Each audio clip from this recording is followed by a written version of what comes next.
Hi friends, welcome back to our channel V sisters. ఈరోజు మన vlog ఏంటి అంటే, మనకు జరుగుతున్న అసెంబ్లీ సమావేశాలలో మన ఆర్థిక శాఖ మంత్రి గారు ప్రవేశపెట్టిన బడ్జెట్లో మన శాఖకు, మాతా శిశు సంక్షేమ శాఖకు, స్త్రీ శిశు సంక్షేమ శాఖకు ఎన్ని కోట్లు ఇచ్చారు, దాని ద్వారా మనకేమైనా బెనిఫిట్ ఉందా, అసలు మన తెలంగాణ రాష్ట్రం మొత్తం మీద ఎన్ని అంగన్వాడీ సెంటర్స్ ఉన్నాయి, ఆ ఇచ్చిన బడ్జెట్లో ప్రతి సెంటర్కు ఎంత మనీ అనేది వస్తుంది. సో దాంతో మన అంగన్వాడీ సెంటర్లు ఏమైనా డెవలప్ అవుతుందా, మన జీతం ఏమన్నా పెరుగుతుందా, మనకు టీఏడిఏలు వస్తున్నాయా లేదా. మనం చాలాసార్లు మాట్లాడుకున్నాం. ఈ అసెంబ్లీ సమావేశాల తర్వాత ప్రభుత్వం మన జీతాలు పెంచే ఆలోచనలో ఉంది అని మన శాఖ మంత్రి గారు సీతక్క గారు చాలా ప్రోగ్రాంలో చెప్పారు. ప్రభుత్వం జీతాలు పెంచే ఆలోచనలో ఉంది, అసెంబ్లీ సమావేశాల తర్వాత ఖచ్చితంగా జీతాన్ని పెంచడానికే ప్రయత్నిస్తున్నామని చెప్పిండ్రు. సో అది ఎంతవరకు నిజమైంది అనేది ఈ బ్లాగ్లో నేను ఖచ్చితంగా క్లియర్గా చెప్తాను. ప్లీజ్ ఎండ్ వరకు చూడండి, చూస్తేనే ఖచ్చితమైన మీకు సమాధానం అనేది దొరుకుతుంది.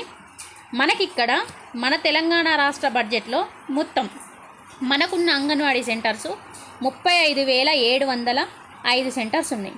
సో మనకు స్త్రీ శిశు సంక్షేమ శాఖకు ఇచ్చిన బడ్జెట్ ఎంత అంటే ఓన్లీ కేవలం 172 కోట్లు మాత్రమే.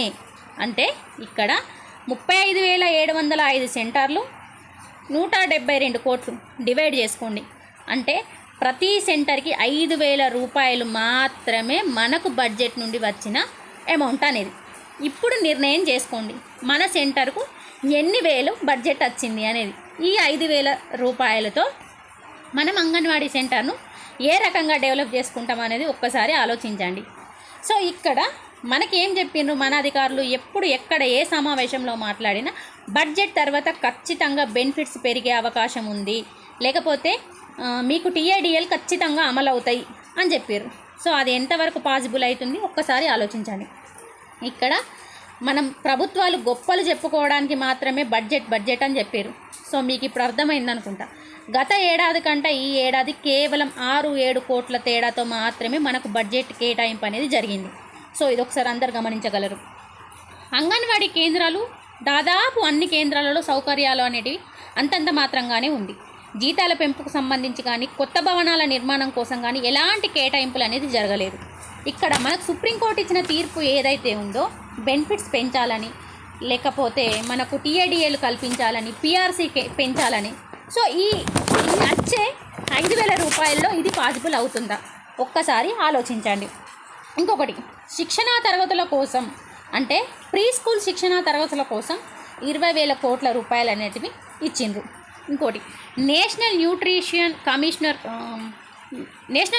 న్యూట్రిషన్ మిషన్ కోసం 28.8 క్రోర్స్ అనేటివి మనకు ఇవ్వడం జరిగింది.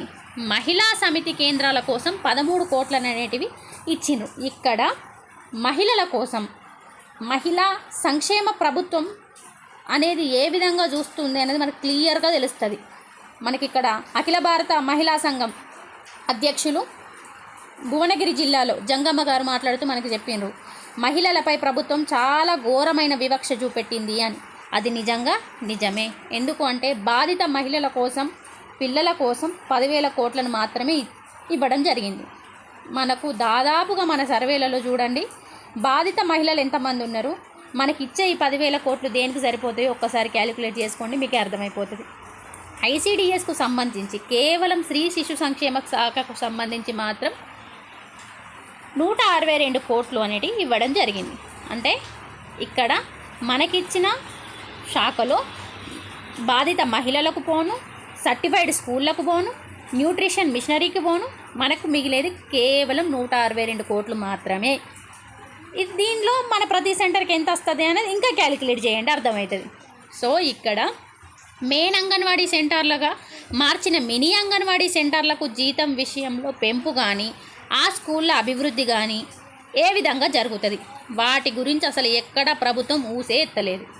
కొత్తగా చాలా మినీ అంగన్వాడీ సెంటర్లను మెయిన్ అంగన్వాడీ సెంటర్లుగా మార్చినాం, మినీ అంగన్వాడీ టీచర్ను మెయిన్ అంగన్వాడీ టీచర్గా మార్చినాం అని చెప్పుకుంటున్నాయి. సో ఇక్కడ మనకు వాళ్ళు ఇచ్చే డెవలప్మెంట్లో ఈ మనీతోటి డెవలప్ అనేది అవుతుందా అనేది ఒక్కసారి ఆలోచించండి. ఇంకొకటి, ఇక్కడ మనకు ఒక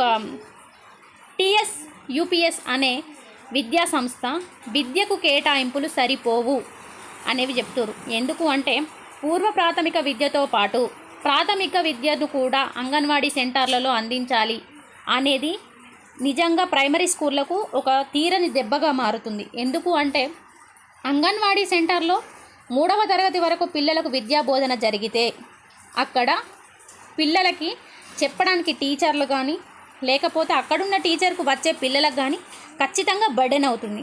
చాలా అంగన్వాడీ కేంద్రాలు శిథిలావస్థలో ఉన్నాయి. ఇది ఖచ్చితంగా అందరూ గమనించగలరు. దాదాపుగా ప్రతి మండలంలో 10-12 స్కూళ్ళకు పైగా శిథిలావస్థలో ఉన్న అంగన్వాడీ సెంటర్లు, రెంటెడ్ అంగన్వాడీ సెంటర్స్ అలాంటివి చాలా ఉన్నాయి. సో ఈ అంగన్వాడీ సెంటర్లలో పిల్లలను తీసుకెళ్ళి కూర్చోబెట్టాలంటే ఏ తల్లిదండ్రుల మనసు ఒప్పుకుంటుంది? ఇక్కడ క్షేత్రస్థాయిలో ప్రధాన కార్యకర్తలైన ప్రధాన వ్యక్తులైన తల్లిదండ్రుల ఆలోచనలు కూడా పరిగణలోనికి తీసుకోవాలి. ఎందుకు అంటే ఎవరమైనా పిల్లలను పంపించాలంటే ఖచ్చితంగా ఫెసిలిటీస్ అనేవి జాగ్రత్తగా ఉండేటట్టు చూసుకుంటాం. ఈ శిథిలావస్థలో ఉన్న అంగన్వాడీ సెంటర్లలో పిల్లను కూర్చోబెట్టడానికి ఎవరు ఒప్పుకుంటారు?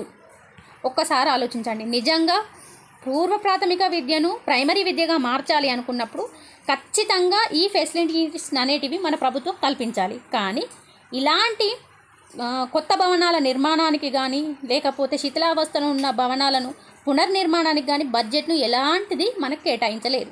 ఇది గమనించండి. మహిళా సంక్షేమంపై ప్రభుత్వం ఖచ్చితంగా వివక్ష చూపెడుతుంది. ఎందుకు అంటే మహిళా సంక్షేమం కోసం బాధిత మహిళల కోసం 10,000 కోట్లను మాత్రమే మనకు ఇక్కడ ఇవ్వడం అనేది జరిగింది. సో ఇక్కడ మాతా శిశు సంక్షేమ శాఖలో మొత్తంగా వచ్చిన బడ్జెట్ 2,736 కోట్లు అనేది ఉన్నది. ఇందులో నుంచి మన ఐసిడిఎస్కు వచ్చిన అమౌంట్ 172 కోట్లు. సో ఇప్పుడు క్యాలిక్యులేట్ చేసుకోండి మనకు టీఏడిఏలు ఏ విధంగా వస్తాయి అనేది మీకే అర్థమవుతుంది. సో వీడియో కనుక ప్లీజ్ నచ్చినట్టయితే ఖచ్చితంగా లైక్ చేయండి. మీరు ఇచ్చే లైక్ అనేది నాకు చాలా సపోర్టివ్గా ఉంటుంది. మరిన్ని విశ్లేషణలు మరిన్ని వీడియోలు చేయడానికి నా పాజిటివ్ ఎనర్జీ అనేది వస్తుంది. Please subscribe my channel. Thank you for watching. Signing with Neeraja.